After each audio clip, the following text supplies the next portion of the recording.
Hello and welcome to my channel, I Win to Lose Gaming. We now have a new artifact domain and an entirely new meta surrounding it. In today's video, I'll do my best to summarize what artifacts I think you should be looking out for when you farm the Deepwood Memories and the Gilded Dream.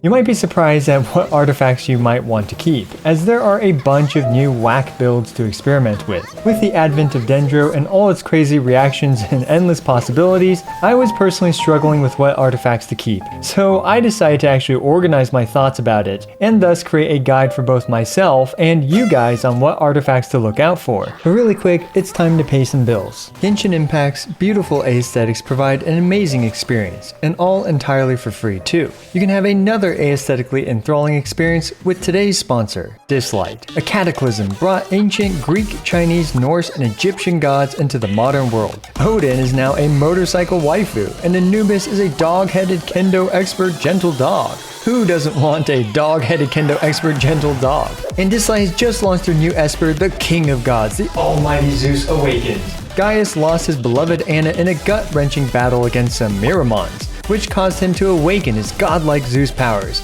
Being one of the first Espers to gain powers, him and his buddies founded the Esper Union, where they're solving mysteries of the miracles to hopefully save the world. Gaius is a thunder-wielding DPS Esper with a unique God King mode, which absolutely lives up to its name and makes him very overpowered. Zeus's drop rate is shockingly high, and only right now, so don't miss this opportunity to smash that link down below in order to download the trendy futuristic mythology RPG Dislight. Use coupon code EsperUnion to get a bunch of free gifts. But wait, that's not all. Dislight is a strategy game where you form your 5 Esper squad, and there's a lot of strategy involved for making your perfect team. There are tons of ways to build your characters, like focusing on speed to attack first, or even defense to counterattack. Use your gigantic giga brain to outsmart your enemies, both in the challenging PvE content and competitive PvP action. Again, smash that link down below because there's never been a better time to start playing Dislight, with the OP Zeus having boosted drop rates, and the coupon code EsperUnion to get a bunch of free stuff. Huge thanks to Dislight for sponsoring today's video.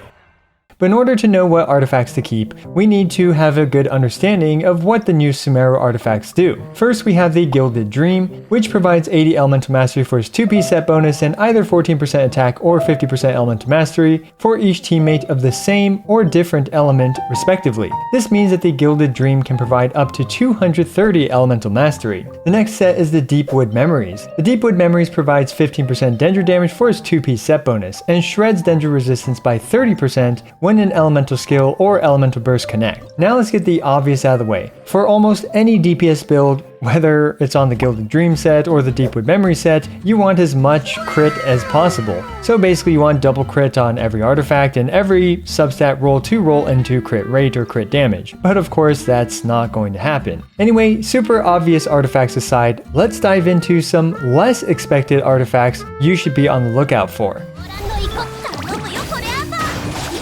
Starting with the Gilded Dream. A lot of damage in the current Dendro comps come from blowing up Dendro cores. This means that activators of Hyper Bloom and Burgeon all want as much elemental mastery as possible, and some of them also like having good burst uptime. So which characters does the following advice apply to? Some of the best activators for Hyper Bloom or Burgeon are Xiangling, Toma, Kuki, and Lisa.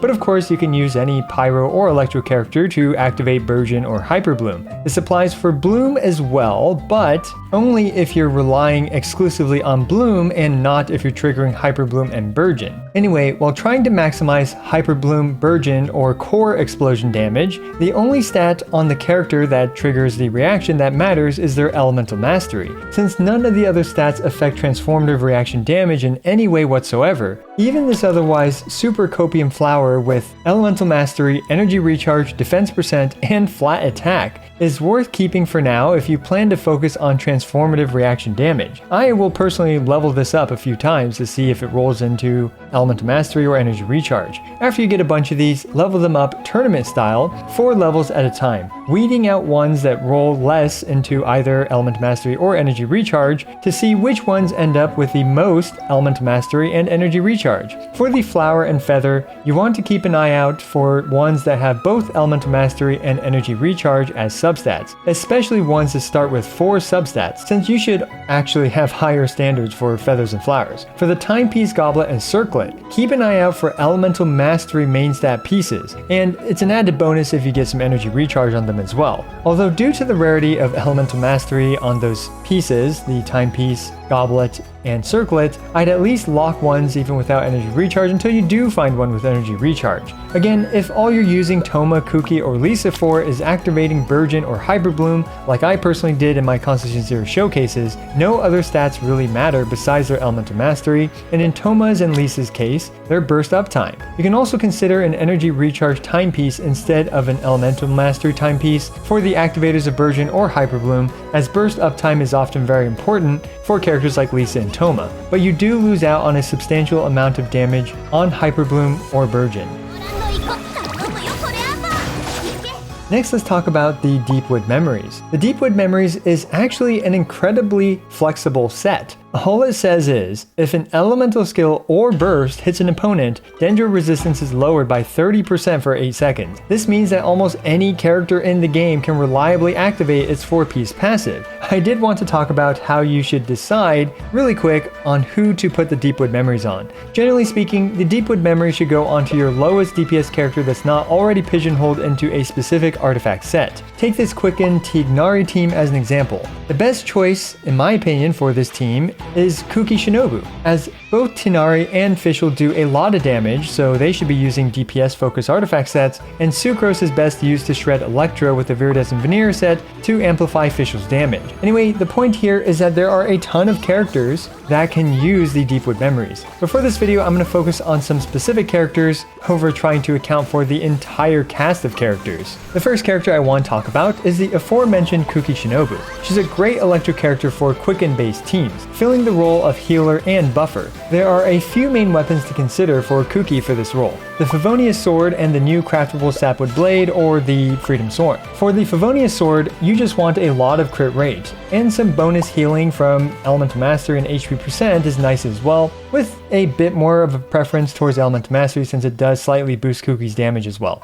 Some Energy Recharge doesn't hurt either if you do care to use her burst, which it is nice to weave in here and there. This means that for the Feather and Flower, you want to target artifacts with 4 starting stats and primarily focus on crit rate as the substat. Then for, I guess, the secondary substats, you want to focus on Energy Recharge, Element Mastery, or HP percent. For the Timepiece, I recommend an Elemental Mastery or HP percent Timepiece with 4 starting stats and just crit rate. For the Goblet, the same logic applies for this Kuki, as you'll want an EM or HP percent main stat for it with crit rate as a substat in order to maximize the Favonius chance of proccing. And lastly, for the Circlet, you will want a crit rate Circlet for maximum chances of activating the Favonius passive. Now, I know that using Kuki's Elemental Burst will pretty much ensure that you get the Favonius proc. However, you don't always want to use Kuki's Elemental Burst, and sometimes you just want to use her Elemental skill, and it's great to have the Favonius proc in those situations. Now, if you're using the Sapwood Blade or the Freedom Sword, then honestly none of Kuki's stats are very important,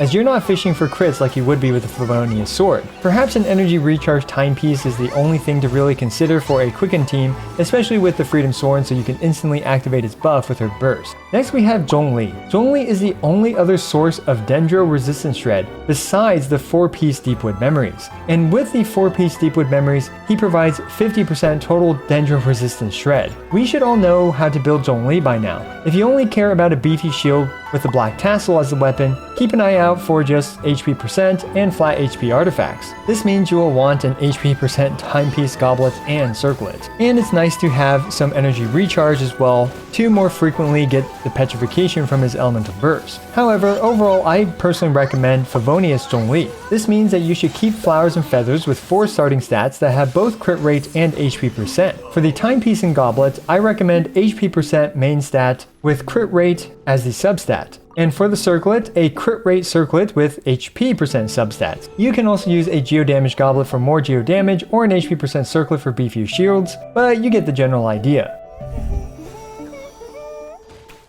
The problem with trying to account for all the artifacts to keep for the Deepwood memories is that there are just so many characters to consider. I'll give you one more example, which is for this pure bloom damage focused team, consisting of Dendro Traveler, Kokomi, and either a second Hydro or Dendro character like Kolei or Xingqiu, and finally a cryo character like Diona. You'll probably want to put this Deepwood memory set on Diona as she's the lowest damaging character on this team. Diona would want an energy recharge and HP % focus set to maximize her burst uptime, as well as her Constellation 6 200 Elemental Mastery, and also for a beefier shield with the HP %. And the last thing to really consider for a super generalized Deepwood memory set is one that focuses purely on energy recharge. Sometimes you just don't care at all about the damage your Deepwood wielder might do, like a Thrilling Tales Lisa in this Quicken Tighnari team. However, Lisa would greatly appreciate having stellar burst uptime by having a ton of energy recharge. I'm personally going to level up any 4 starting stat artifact that starts with energy recharge plus at least one semi-useful stat, like maybe HP % or Elemental Mastery or Crit Rate, to at least level 4. To see if the first roll rolls into energy recharge. If it does, then I'll hold on to it and see if I don't get another one worth considering over this. Just take a look at this Noblesse Oblige set on my Bennett where I follow this logic. By using this logic of trying to get a good energy recharge set for him, I have this amazing Noblesse set for him,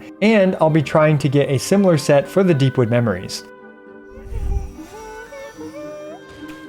Before wrapping up this video, you should also keep an eye on the various instructors pieces that you're likely farming right now as you kill the world boss, and you can apply some similar logic as the Deepwood memory set to the 4-star instructor pieces that you're getting. Please leave comments down below for your fellow I Want to Lose viewers on what artifacts you recommend keeping from the new domains that I didn't talk about, or I guess just in general. And again, huge thanks to today's sponsor, Dislight, for sponsoring today's video. Just scan the QR code or smash that link down below in order to give it a try. These sponsorships really do make a lot of these videos possible, and yeah, thanks for watching. As always, I appreciate every single one of you. This is I Want to Lose, signing out.